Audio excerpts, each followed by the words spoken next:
तो भाजपा वालों के दिमाग पर सत्ता का जो भूत सवार है, झाड़ू मार मार के उनका भूत उतारने का काम आपको करना है। इस सदन में खड़े होकर भारतीय जनता पार्टी के राष्ट्रीय अध्यक्ष जेपी नड्डा जी ने कहा कि दिल्ली के अंदर जो हमारे यूपी के भाई हैं, बिहार के भाई हैं, पूर्वांचली हैं, उत्तराखंड वाले हैं, जिनको बीजेपी वाले वोट कटवा रहे हैं, जब मैंने उनका सवाल उठाया तो कहने लगे वो बांग्लादेशी हैं, रोहिंग्या हैं।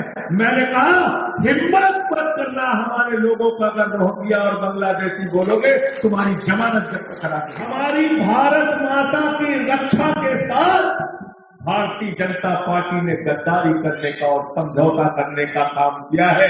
इनको कभी माफ मत करना। इन्होंने सेना को कमजोर करने का काम किया है। आम आदमी पार्टी इसकी लड़ाई लड़ रही है। सेना की पुरानी बहाली बहाल की जाए, पुरानी भर्ती बहाल की जाए। हमें 17 साल और 21 साल नौकरी करने वाला जवान चाहिए। 4 साल आपको नहीं लाते उनको धोखा। मोदी जी 75 साल में तीसरी बार प्रधानमंत्री बनेंगे और पालम का जवान जो सेना में भर्ती होना चाहेगा वो 21 साल में रिटायर हो जाएगा। ये व्यवस्था हम चलने नहीं देंगे। 400 का सिलेंडर 1200 का कर दिया। लहसुन महंगा, टमाटर महंगा, प्याज महंगी, दाल महंगी, सरसों का तेल महंगा, पेट्रोल महंगा, डीजल महंगा, सब कुछ महंगा ही आसमान। इस सदन में खड़े होकर भारतीय जनता पार्टी के राष्ट्रीय अध्यक्ष जेपी नड्डा जी ने कहा कि दिल्ली के अंदर जो हमारे यूपी के भाई हैं, बिहार के भाई हैं, पूर्वांचली हैं, उत्तराखंड वाले हैं, जिनको बीजेपी वाले वोट कटवा रहे हैं, जब मैंने उनका सवाल उठाया तो कहने लगे वो बांग्लादेशी हैं, रोहिंग्या हैं। मैंने कहा हिम्मत मत करना हमारे लोगों को, अगर रोहिंग्या और बांग्लादेशी बोलोगे तुम्हारी जमानत जब्त करा देंगे। आप अपमान कर, पूरे दिल्ली में वोट कटवाने के लिए बीजेपी वाले लग गए। शाहदरा में एक आदमी ने 11,000 अपनी केसरी वोट डलवाने के लिए बीजेपी का कार्यकर्ता, पालम में, जनकपुरी में, तुगलकाबाद में। तो सबसे पहले तो मैं अपने कार्यकर्ता बंधुओं से कहने के लिए आया हूं, एक भी वोट आप लोगों का कटना नहीं चाहिए। उसके लिए जो भी लड़ाई लड़नी होगी हम आपके साथ खड़े। और मेरे साथियों, ये पार्टी कार्यकर्ताओं की पार्टी है। 2012 में जब हम लोगों ने पार्टी बनाई तो किसी ने सपना में नहीं सोचा था ये पार्टी 3 बार सत्ता में आएगी। लोग मजाक उड़ाते थे केजरीवाल जी, हम टोपी पहन के निकलते थे, लोग हंसते थे हमारे ऊपर। एक नेता इस समय दुनिया में नहीं है, उनके प्रति पूरे सम्मान के साथ कहना चाहूंगा, भारतीय जनता पार्टी के उस नेता ने कहा था 6 सीट आ गई तो राजनीति से संन्यास ले लूंगा। 2013 में केजरीवाल जी के साथ मिलकर आपने इतिहास कायम किया। पहली बार चुनाव में ही 28 सीटें देकर दिल्ली में आम आदमी पार्टी की सरकार बनी। ये आपकी बदौलत बनी मेरे भाई। 2015 में फिर से कहा गया ये तो इतिहास हो गई पार्टी, खत्म हो गई पार्टी। और मुझे याद है भारत के प्रधानमंत्री आए थे 2014 का चुनाव जीत के प्रचंड बहुमत से। महाराष्ट्र जीत के आए थे, झारखंड जीत के आए थे, हरियाणा जीत के आए थे। अहंकार से लबरेज थे प्रधानमंत्री जी। उन्होंने रामलीला के मैदान में आके कहा ये केजरीवाल तो नक्सलवादी है, इसको जंगल में भेज दो। मैं तो नसीब वाला हूं, ये बदनसीब है, इसको हरा देना चुनाव में। उस दिन मुझे याद है दिल्ली के लोगों की आंखों से आंसू निकले थे। क्यों? कौन कहते नहीं कहते आयुष्मान योजना नहीं लागू किया। अरे भाजपाइयों, आयुष्मान योजना पढ़ाया तुमने? उसमें क्या लिखा? जिसकी आमदनी 10,000 होगी उसको आयुष्मान योजना का लाभ नहीं मिलेगा। जिसके घर में स्कूटर फटफटिया होगी उसको आयुष्मान योजना का लाभ नहीं मिलेगा। जिसके घर में फ्रिज होगी उसको आयुष्मान योजना का लाभ नहीं मिलेगा। मैंने कहा बेईमानो, यहाँ तो भिखारी भी 10,000 से ज्यादा कमाता है। बिजली फ्री, पानी फ्री, शिक्षा फ्री, इलाज फ्री, बुजुर्गों की तीर्थ यात्रा फ्री, माताओं बहनों के लिए बस की यात्रा फ्री। और अब 7वीं रेवड़ी आने वाली है।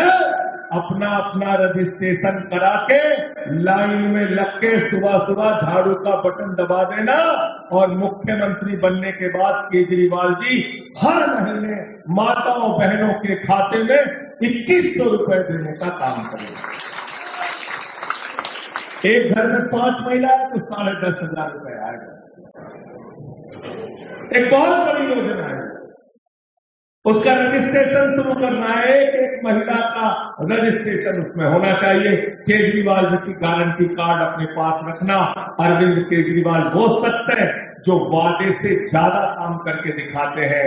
अरविंद केजरीवाल ऐसे नेता है देश के अंदर जिन्होंने 70 वादे किए थे, 70 वादों से ज्यादा काम करके दिखाया है।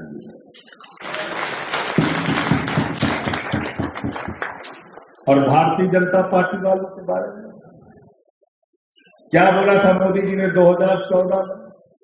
नौजवानों हमें वोट दे दो, 2 करोड़ नौकरी हर साल देंगे। ये हमारे नौजवान खड़े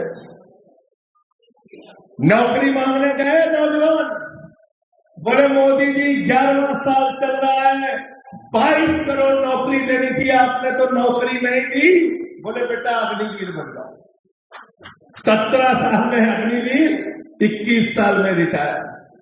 बाप नौकरी करेगा, बेटा रिटायर हो जाएगा। गलत तो नहीं कह रहा हूं, गलत तो नहीं कह रहा हूं। हमारी भारत माता की रक्षा के साथ भारतीय जनता पार्टी ने गद्दारी करने का और समझौता करने का काम किया है। इनको कभी माफ मत करना। इन्होंने सेना को कमजोर करने का काम किया है। आम आदमी पार्टी इसकी लड़ाई लड़ रही है। सेना की पुरानी बहाली बहाल की जाए, पुरानी भर्ती बहाल की जाए। हमें 17 साल और 21 साल नौकरी करने वाला जवान चाहिए। 4 साल अग्निवीर लाके उनको धोखा मत दो। अग्निवीर मोदी जी 75 साल में तीसरी बार प्रधानमंत्री बनेंगे, है कि नहीं? मोदी जी 75 साल में तीसरी बार प्रधानमंत्री बनेंगे। और पालन का जवान जो सेना में भर्ती होना चाहेगा वो 21 साल में रिटायर हो जाएगा। ये व्यवस्था हम चलने नहीं देंगे। अमित शाह का बेटा जैसा जिसको बल्ला पकड़ना नहीं आता वो बीसीसीआई का चेयरमैन बनेगा और हमारे बच्चे बेरोजगार होकर घूमेंगे। ये व्यवस्था हम चल रहे। फिर क्या बोले स्विट्जरलैंड में काला धन मिल गया है, हवाई जहाज से लाद लाद के लेके आएंगे, ट्रैक्टर पे लाद के लाएंगे, बैलगाड़ी पे लाद के लाएंगे। इतना काला धन लाएंगे कि हर आदमी के खाते में कितना जमा हो जाएगा? 15 लाख। कितना? 15 लाख। जोर से बोलिए। सबको याद है, कोई भूला नहीं है। 15 लाख आ गए, 15 पैसे भी नहीं आए। हमारी बहनें बैठी है, माताएं बैठी हैं, इन्होंने अपने पति से छिपा के 1500 की नोट घर के संदूक में रखी थी कि बेटी की शादी होगी तो ये पैसा काम आएगा, छोटा सा घर बनाना होगा तो ये पैसा काम आएगा, कभी कोई बीमार हो जाएगा तो ये पैसा काम आएगा। नरेंद्र मोदी जी ने कहा माताओं और बहनों यही काला धन है, लाइन में लगो, इसको जमा कर दो, नोटबंदी लगा। गलत तो नहीं कह रहा हूं। आपका पैसा खाली करा लिया, आपका पैसा खाली करा लिया नोटबंदी करके। 400 का सिलेंडर 1200 का कर दिया। लहसुन महंगा, टमाटर महंगा, प्याज महंगी, दाल महंगी, सरसों का तेल महंगा, पेट्रोल महंगा, डीजल महंगा, सब कुछ महंगा ही आसमान। तो एक तरफ नरेंद्र मोदी है, भारतीय जनता पार्टी है जो हर बात पे झूठ बोलने का काम करते हैं, और एक तरफ केजरीवाल जी हैं जो बिजली फ्री, पानी फ्री, शिक्षा फ्री, इलाज फ्री, बुजुर्गों की तीर्थ यात्रा फ्री, माताओं बहनों के लिए बस की फ्री यात्रा और 2100 रुपए खाते में देने जा रहे हैं। एक तरफ सच की राजनीति है, एक तरफ झूठ की राजनीति है। झूठ वालों को अपने सच से आपको जवाब देना है।